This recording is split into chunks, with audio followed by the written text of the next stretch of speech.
Homélie du Père Gilbert Adam, sur l'Évangile selon saint Luc, chapitre 12, versets 13 à 21.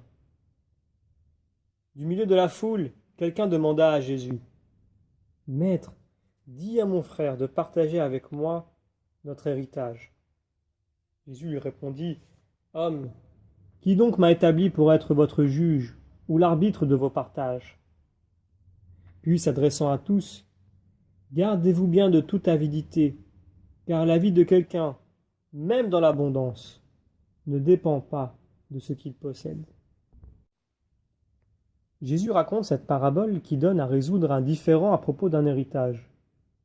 Cet homme souhaitait utiliser le pouvoir moral de Jésus pour son propre avantage matériel. Gardez-vous avec soin de toute avarice, dit Jésus, en faisant une mise en garde contre l'un des maux les plus insidieux du cœur humain, l'avarice.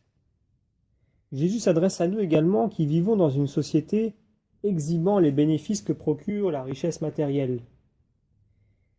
L'avarice exprime une inversion de l'ordre divin, une déviation qui fait passer l'humanité à côté du but de son existence.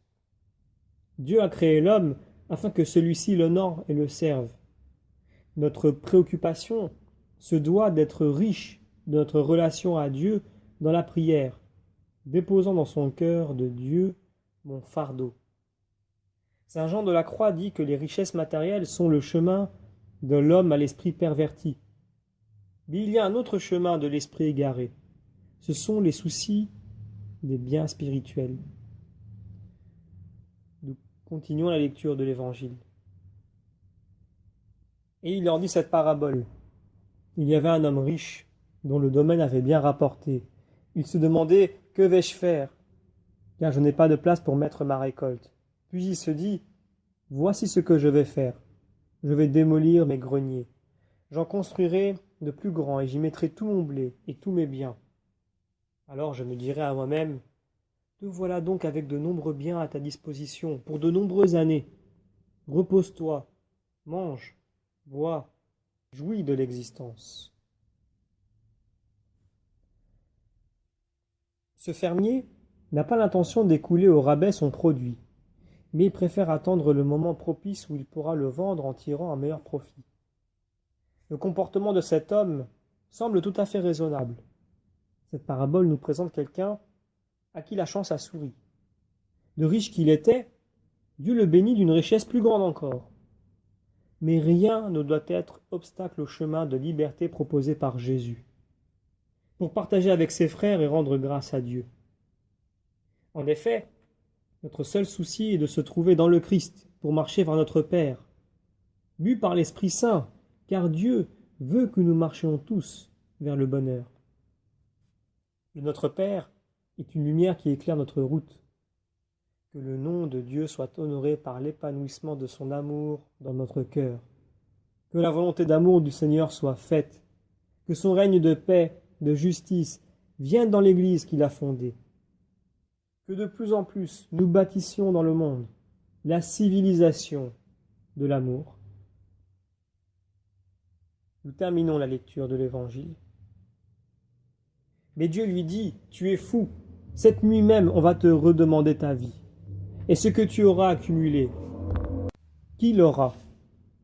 Voilà ce qui arrive à celui qui amasse pour lui-même au lieu d'être riche en vue de Dieu. Le problème apparaît quand cet homme utilise le je et mon ou mes, donc M-O-N ou M-E-S, que tout gravite autour de lui. Il n'a ni estime ni reconnaissance envers la providence de Dieu. Notre vie ne dépend pas de ce que nous possédons, mais elle est dans une perspective d'éternité. Être riche en vue de Dieu, c'est lui donner tout ce que nous sommes dans la foi. Alors, nous n'aurons plus qu'un souci: faire la volonté de Dieu. Qu'il fasse de nous un être plus aimant, plus ouvert, plus disponible, dans la douceur et dans l'humilité. C'est en Dieu que nous mettons toute notre espérance. Dans l'Eucharistie, nous sommes nourris du corps et du sang de Jésus pour partager et pardonner comme il nous le demande. C'est notre richesse qui vient de Dieu. C'est par la foi que nous adhérons à ce trésor. Dieu nous estimera justes parce que nous croyons en lui, que Jésus est notre Sauveur.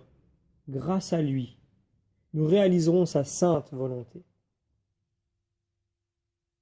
Nous demandons la grâce d'entendre cette parole de Dieu pour être vraiment disponible à faire la volonté de Dieu.